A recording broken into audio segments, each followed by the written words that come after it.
Greetings and welcome to Old Drunken Discography, where all friends and fans come together to BS, argue, occasionally agree, and discuss a musical artist.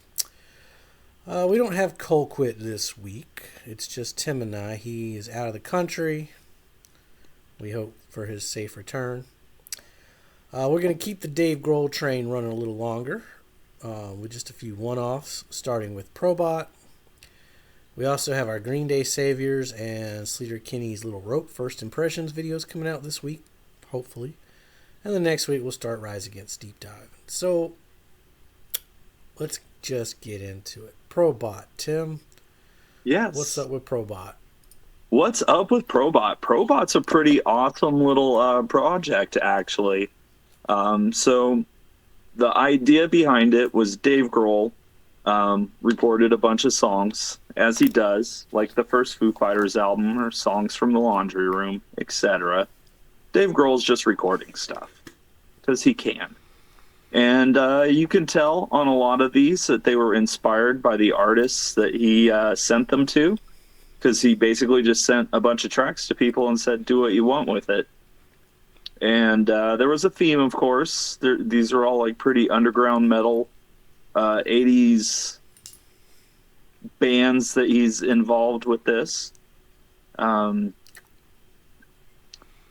it also makes a lot of sense, being, Dave Grohl's a DC hardcore kid. So he definitely has a story with all of these. There's apparently only one artist that actually turned him down, and that would have been Tom Araya from Slayer. That's apparently the only one that's missing here. But do you know why? Or I don't. Because Slayer doesn't like to do things like that, would be my guess. I don't know. But yeah, no, this is a really cool project. Yeah, little scattered here. Got the vinyl, of course. I've also got the fun 7-inch. and what's on the 7-inch? Anything different? Nothing different. It is a double A-side. It's Centuries of Sin and The Emerald Law. Okay. It's looking at the Wikipedia here as well, and apparently only 6,666 of these were made. So that's kind of cool. Yeah, it came out on Southern Lorne Records, which at the time, this was like 2004-ish is when this came out. I'm trying to find a date. Yeah, 2004. 2004, yeah. Dave was in a mood. He had done that Queens of the Stone Age album, and then One by One with the Foo Fighters. He was also on a Killing Joke album around this time, and he also put out the Probot album. I read that it was because of the There's Nothing Left to Lose, and playing those, softer, slower songs is kind of what kicked him into, he just wants to rock again. Yeah, the story I heard, he learned to fly on the radio, and he had to question his whole approach to songwriting because he hated it when he heard it. He was like, "Who wrote this crap? Oh wait, it was me." And he heard he got inspired by that Santana Supernatural. Yeah, with the guest stars. Yeah, this is probably the best thing that came out of that record. Yeah, for sure. Yeah, no, just all metal legends that was pretty cool for Dave Grohl to work with Dave Grohl. Dave Grohl showing his heavier side, and in the booklet he even says it pretty accurately. It's like, I can't find it real quick here, but he's paraphrasing is that he likes it fast and ugly. That's his musical style, and I agree with that. I like that musical style. So, yeah, this was an album when it came out. I was all over. I was, and it led me down a path. Some of these bands I was familiar with. Some of them I had maybe heard of, but wasn't actually familiar with the music. And so I got into them based on this album. Pretty important album, I would say. Pretty cool of Dave to do it. Um, you know, I Kim I com- thought, I completely skipped over this. So, I mean, I'd heard of it, I knew of it, but I'm not really a metal guy. So, sure. I'll just go down the songs, I guess. Centuries of Sin. I got Kronos. I like the drums. Not really a fan of those growling vocals, but they aren't that bad. I've heard much worse. It's 4 minutes long, but didn't really feel like it. I love the music, just not a fan of the vocals. Red War, Calvera. Well, these vocals made me like the first song much, much more. This is my issue with metal. The vocals are really bad. I have never liked that crap that metal singers do. Sure. Yeah. Okay. I love the music. I just couldn't get past the vocals on that one. Shake Your Blood. Now, see, that's how it's done. Best song on the record. You know, you can't fuck with Lemmy. It was the single. Great video too, with a bunch of Suicide Girls. I saw the video because I had to clip it for one of the Foo Fighters videos. I needed the Oh, audios, right. Yeah. and I started watching the video. I was like, I ended up watching the whole video. That's a good video. Access Babylon, Mike Dean. I really like this one as well. It's punk as fuck. Less than a minute and a half. Vocals were great. Silent Spring, great lyrics. The verses are fun. The chorus is badass. Some crazy cymbal shit going on. This is a great one. Ice Cold Man, slower, kind of boring, goes on for way too long. Last minute or so is really good. Wish I would have gotten to it a lot sooner, but I do like the lyrics, and the singer does a great job. Some great drum rolls in there. The Emerald Law, Wino, great guitar riffs. Vocals are decent. Lyrics are meh, but whatever. Big Sky, if any song sounds like a Probot, it would be this one. It has this weird industrial sound going on, which is interesting. A little white zombie-esque.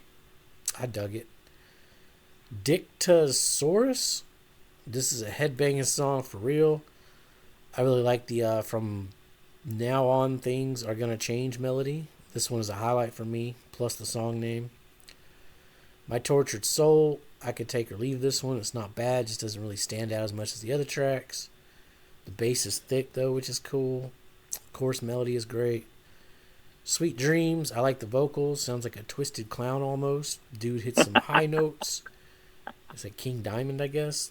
That would be King Diamond, yes. Has some evil laughing. The music is sinister sounding. It's a weird one. And I'm the Warlock, Jack Black. Toss up between Shake Your Blood or I'm the Warlock is the best song. That shit is hilarious. Just because it's Jack Black. Right? What's not to like? I mean, it was a good record. Like, I left it thinking better than I thought going in, so that's a plus. Okay. So yeah, my notes are pretty similar actually. I'll jump around a little bit. Like on Sweet Dreams, that's Kim Thile from Soundgarden ripping that guitar solo throughout the whole thing, and that's one of his best solos. I think he's just going nuts on there. There's a couple songs on here I think could have been Foo Fighters songs, like Big Sky, like that riff, and that's a total Dave Grohl riff. It's just like it could have been any project where he's playing guitar. And Ice Cold Man, kind of the same thing. It's a little stonier, maybe even like a deep cut Queens of the Stone Age style. I could see. Lee Dorian, of course, is the original singer from Napalm Death, and he was also in a band called Cathedral, which was pretty influential. Underground, like rock and roll metal, I guess is what you want to call it. It turned into doom, stoner. It's got a bunch of different names, but it's all basically this. You're right. That second half riff is awesome. Yeah, I think it's interesting that after we lead up to the Lemmy track, which is the first single, and then it does get pretty punk rock. Mike Dean, of course, was the bass player from Corrosion of Conformity. and probably the best singer they had during their hardcore years. They had a number of singers though. Um, that's an important band though, I think, for Dave Grohl, who grew up in the DC scene. Corrosion of Conformity were from Raleigh, North Carolina, so just down the road. Um, Reed Mullen, rest in peace, was one of the craziest drummers in the entire hardcore scene. Super cool dude that just did a lot of things. And yeah, we'll get to more of that later. Yeah, I really like this album a lot. There's not a bad song on here. Even listening to it again today, like it's just fun listen. It sounds great. You can hear like a Red War. You can tell like Dave's just doing a territory thing. Like he's very influenced by Sepultura, so it makes sense that Max Cavalera would sing on that. And yeah, there's one where like Dictatorsaurus kind of has the same riff as Big Sky in places. He kind of leans into the one thing a little bit on a few of these songs, but overall, I just think it's a really cool progression from the first Foo Fighters album to this, where they're all like it's basically Dave Grohl doing 80+%.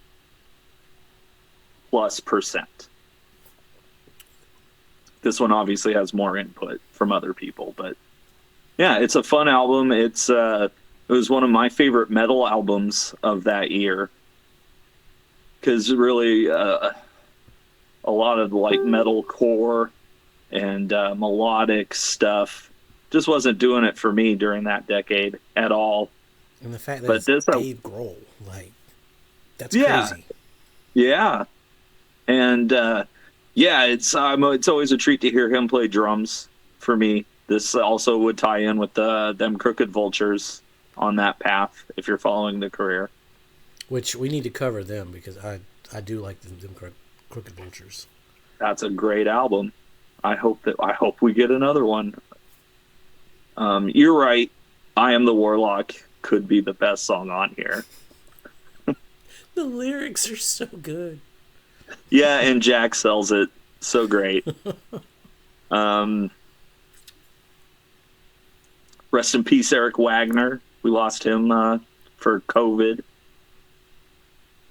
That song you kind of said you were going to pass on. I kind of get like a total like, what if the Foo Fighters and Soundgarden wrote a riff together?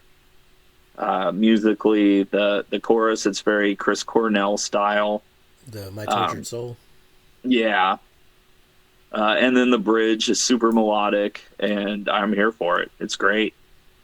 It's funny you said like some of these songs are total like could be Foo Fighters.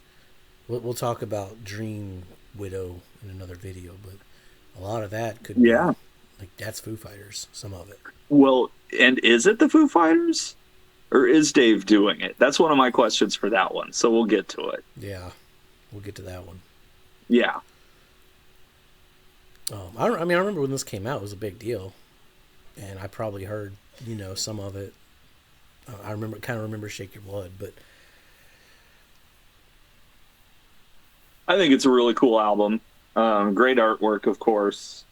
Oh, just a really cool project, and yeah, it really just shows how good of a songwriter Dave Grohl is, and how competent he is on multiple instruments and in a recording studio.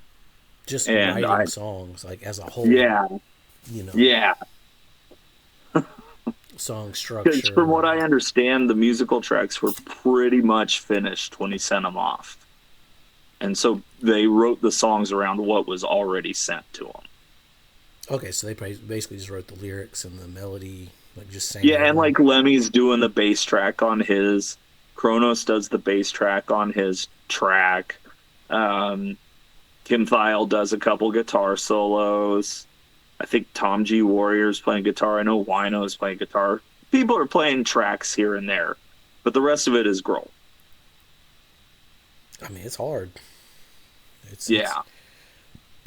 I don't fuck around. Right. This ain't your marigold Grohl here. No, it's not. No, it's not. This is let's start rocking Grohl. Um, I yeah, mean, I love it. I think it's great. I can't sing its praises enough. I would highly recommend it. I know Colquitt really likes it too. Like Okay, cool. he said, remember, because he wanted to be on this one, but he's not. So haha. We We'll love get you, a Colquitt. response video from him and we'll post that in the comments and we'll start a flame war with ourselves. Hey, I'm for it. Okay.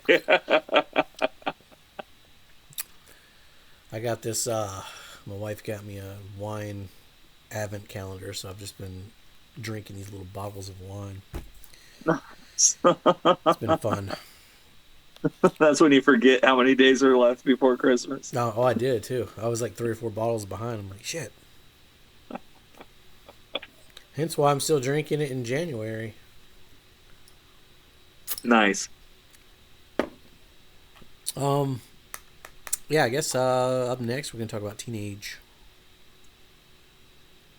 Time time killers. killers. I don't know. I can never remember the name of that damn band or album. So stick around for that. We're just doing little short videos this week. Because we're down. Colquitt will be back, Yep, he'll be back as next will week. Well, actually, he'll be back Content. on for the Green Day review because we're recording that like a month from now. So Okay, cool. we're far ahead. That's we're well prepared.